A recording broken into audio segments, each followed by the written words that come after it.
السلام علیکم ورحمۃ الله تعالی وبرکاته. حامد و مسلم وبعد. یو محترم ورور پوښتنه کړې ده چې یاره امریکا کې چې په لاس انجلس کې کوم اور لګېدلی نو هغې باندې څه خلک خوشحاله دي خو څه پې خفه دي او موږ مسلمانانو ته په هغې خوشحالي پکار ده او که نه.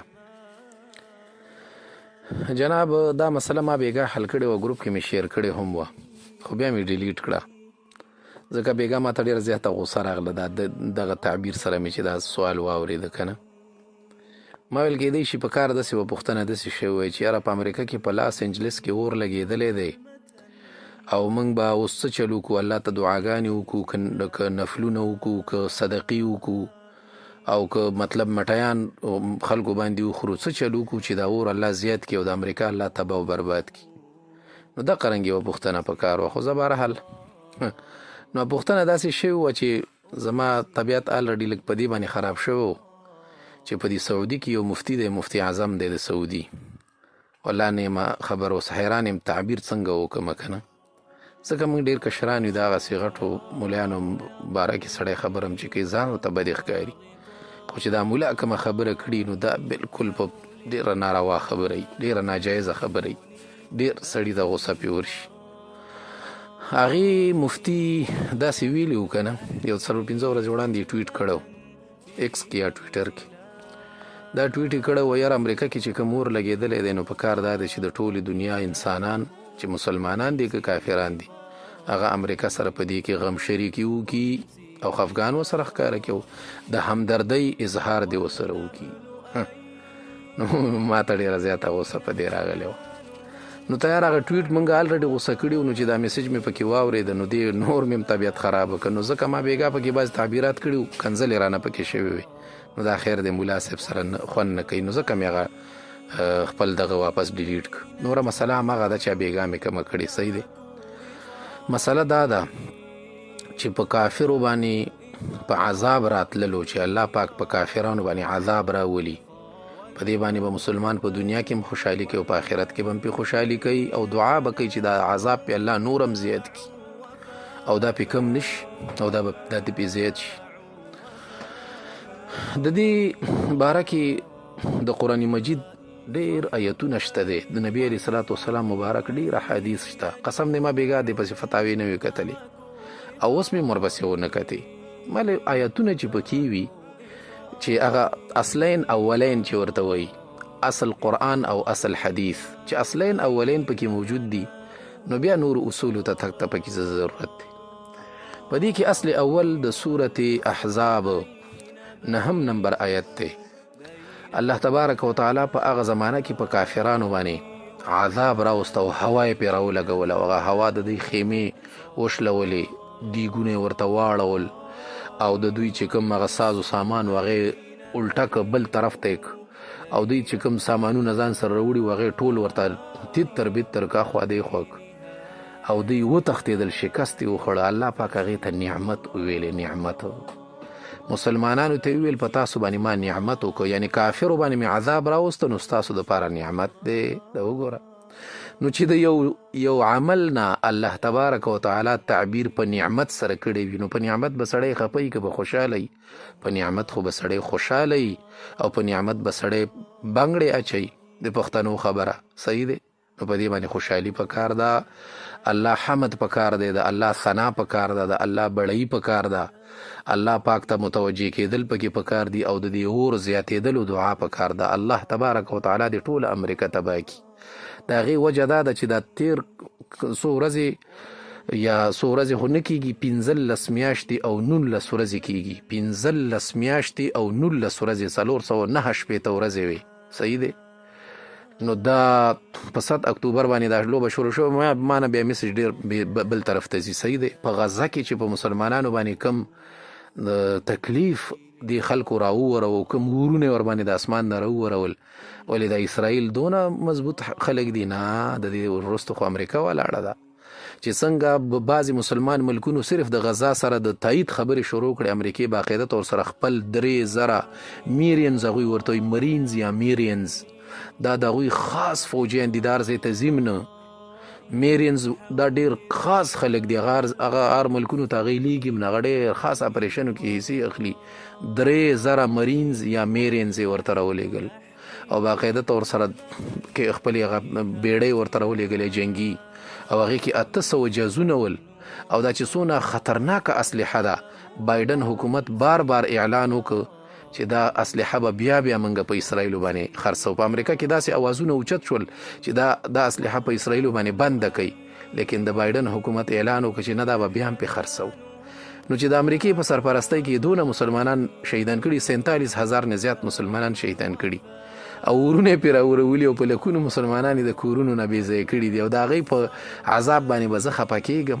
دا مړه کم سړی چې بیا ګوره خفه شي، یقین وکړه د هغه په ایمان کې شک پکار دی او ډېر کمزوری ایمان دی، د ذرې په اندازه به هم کیدی شي نه وي، د هغې نه به هم لږ کم هغه دې په خپل ایمان باندې ویریږي. صحیح دی.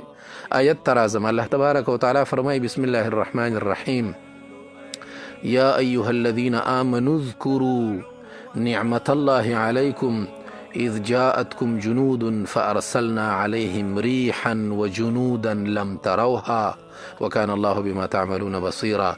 الله پاک فرمای مسلمانانو ته هغه کسانو چې تاسو ایمان راوړی، اذکروا نعمت الله علیکم، تاسو د الله هغه نعمت ځان ته را یاد کړئ چې کوم الله په تاسو باندې کړی و. هغه دا دی چې هغه لښکرې تاسو پسې راغلی وي. الله پاک فرمایي موږ ورولېږو اذ ارسلنا علیهم ریحا، موږ پې هواګانې راولېږلې، و جنودا او ملایکې هم راولېږلې لم تروها چې تاسو هغه ملایکې نه کتلې، هغه لښکر تاسو نه کته چې د ملایکو لښکر. صحیح دی. نو الله پاک د هغې په هغه عذاب باندې هغې ته د مسلمانانو دپاره نعمت ویلی دی. دغه رنګې په صورت انعام کې 54 نمبر آیت دی. الله تبارک وتعالی چې کله کافران هلاک کړل نو بیا د هغې هلاکت ته الله تبارک وتعالی حمد ویلی دی. حمد.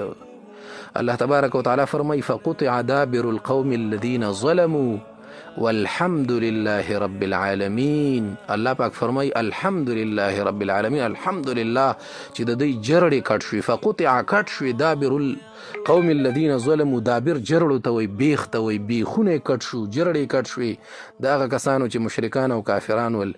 او تمام حمدونه الله تبارک وتعالی لري دي. دا وګوره الله ورباندې حمد وایي، شکر الحمدلله. او مسلمان استاد مو وایي چې زه به پې خفه کېږم، دا به لاسونه مړه ورکه، بس هغه تعبیرونه بیا رانه کېږي. صحیح دی. بیا دا میسج رانه بیا دوباره راځي. دا قرنګې نه دی چې کله د شعیب علیه الصلاة والسلام قوم هلاک شه، الله هلاک. نو شعیب علیه السلام خو یې پیغمبر و او هغه د قوم و، لیکن شعیب علیه الصلاة والسلام چې کله شا ور واړول او ترې روان و، په دې باندې د الله عذاب راغی، نو هغه دا الفاظ کړي فتولى عنهم وقال یا قوم لقد ابلغتكم رسالات ربي ونصحت لكم. بیا وایي فکیف آسا على قوم کافرین، زه به څنګه غمجن شم او څنګه به خفګان وکم په هغه قوم باندې چې کافران دي. پرېږده چې په دې عذاب کې نورم پسې ورتبه او برباد شي. د موسی علیه الصلاة والسلام قوم و کافران هم نه ول، فاسقان ول، صرف د جهاد نه انکار کړو، بې غیرته ول، بې غیرته د جهاد نه انکار کړو د لګانو. نو وادي تیه کې الله تبارک وتعالی را بند کړل. وادي تیه کې الله پاک فرمای قال فإنها محرمة عليهم، دا بیت المقدس په دوی باندې 40 کاله منګه بند کړی. محرمة معنی ممنوعة، دا به 40 کاله په دوی باندې بند وي. بیا الله تبارک وتعالی ورته فرمای فلا تأس على القوم الفاسقين، دوی د الله حکم ونه منه نو په دې باندې غم مکوه، په دې مخ غمجن کېږه، خفګان ور باندې مکوه. الله وی فلا تأس، مپې غمجن کېږه. او مسلمان استاد وایي چې یاره زه به خوشحاله کړم او که نه، نو دغه ټکې بیا موږ هغه غصه یې چې موږ ته راوستې وه هغه دې ټکې موږ ته راوستې وه. دغه رنګې قرآن مجید کې راځي که نه، الله تبارک وتعالی فرمایي وایي په هغې دنیا کې به نه دی مسلمانان به په پالنګونو باندې ناست وي او کافرانو ته به ګوري چې دوی به په جهنم کې سوځي. نو د دوی په دې جهنم کې د سوځېدا دپاره به مسلمانان خاندي ورپورې او خوشحالېږي به. فاليوم الذين آمنوا من الكفار يضحكون على الأرائك ينظرون هل ثوب الكفار ما كانوا يفعلون. وای دغه ورځ باندې به نه دی، فالیوم په دغه ورځ د دې محشر الذين آمنوا هغه کسان چې مؤمنان دي من الكفار ای علی الكفار، په کافرانو یضحکون خاندي به، کافرانو ته به خاندي او ته به خوشحالېږي چې اوس وزېږئ. علی الارائک ینظرون، دوی به ناست وي، په څه باندې به ناست وي؟ الارائک په پالنګونو باندې. په ارائک جمع د اریکتون ده، بیا په دې کې بیا مسله ودیږي، خو پالنګ ته وایي. صحیح دی. ینظرون کافرانو ته به ګوري او بیا به هل ثوب الکفار ما کانوا یفعلون، کوم عمل چې د کافرانو کړی و د هغې جزا او سزا ورته میلاو شوه بالکل ورته ملاو شو. دا وګوره د قرنګ قرآن مجید کې سورۃ دخان کې راځي فما بکت علیهم السماء والارض وما كانوا منظرین. په یو غزوه کې نبی علیه الصلاۃ والسلام د صحابه راغلل کنه او نبی علیه السلام په مانځه ولاړو مونځ ورته مختصر او نبی علیه الصلاۃ والسلام ورته ووته ویل افلحت الوجوه افلحت الوجوه، کامیاب مخونه راغلل کامیاب مخونه.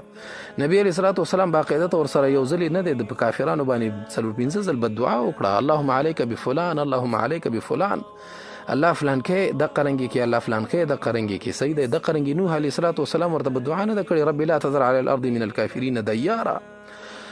او د قرنګي نه دی نوح علیه الصلاۃ والسلام قوم چې کله الله پاک هلاک کنه نو هغه ور باندې الحمدلله ویلي والحمد لله الذي نجانا من القوم الظالمين.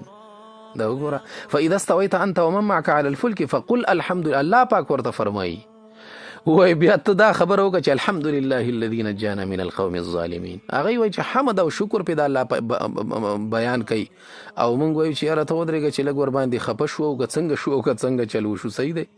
نبی علیه الصلاۃ والسلام باقاعده طور سره فرمایي د کافرانو په باره کې اللهم اشدد وطأتك على مضر اللهم اجعلها سنين كسني يوسف. نو نبی علیه الصلاۃ والسلام ورته باقاعده طور سره بد دعاوې کړي چې الله تکلیفونه پراولي او چې د هغوی کله تکلیف ورته رسېدلی حمد یې پې بیان کړی خوشحالي یې پې کړې، لیکن موږ به بیا څنګه ور باندې حمد او خوشحالي نه کوو.